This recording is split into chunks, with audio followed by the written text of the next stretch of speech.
Hello friends. So this is such a good question because it's true.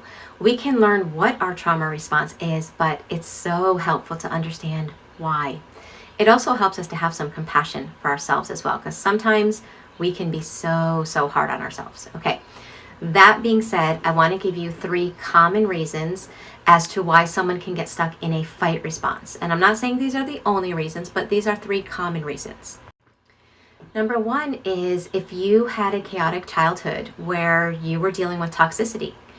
You couldn't fight in childhood. It would have been more dangerous for you to try to stand up to abuse in your childhood. So often children will either go into freeze or fawn, right? It's the opposite of fight. So then you become an adult, and because you've had to suppress so much and now you're trying to act in a healthy way, your nervous system almost flings you to the exact opposite. And you go into fight when it's not regulated. And then it's our responsibility to teach ourselves that balance where we can have a healthy fight response. So it's really just about coming out of that stuck fawn response and learning how to have that balance.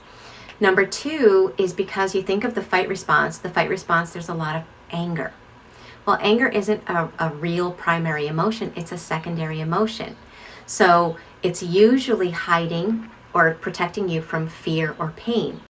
So you think about childhood trauma. If you had to suppress a lot of your pain because you didn't have anyone to help you with it, then you have a lot of unprocessed pain. A survival coping skill is your brain's like, oh, that hurts, let's get angry and let's stare at the other person because it feels less painful and there's more energy in it. But it also keeps you in the fight response. And the a third common reason is because if you grew up with narcissistic parents, then they never regulated their emotions. They flung them out at other people. They acted out their emotions. They never processed them in a healthy way. And so you may never have learned how to do that. And so when we're adults, healing from childhood trauma, it's almost like we have to reparent and unlearn the way the toxic parent acted.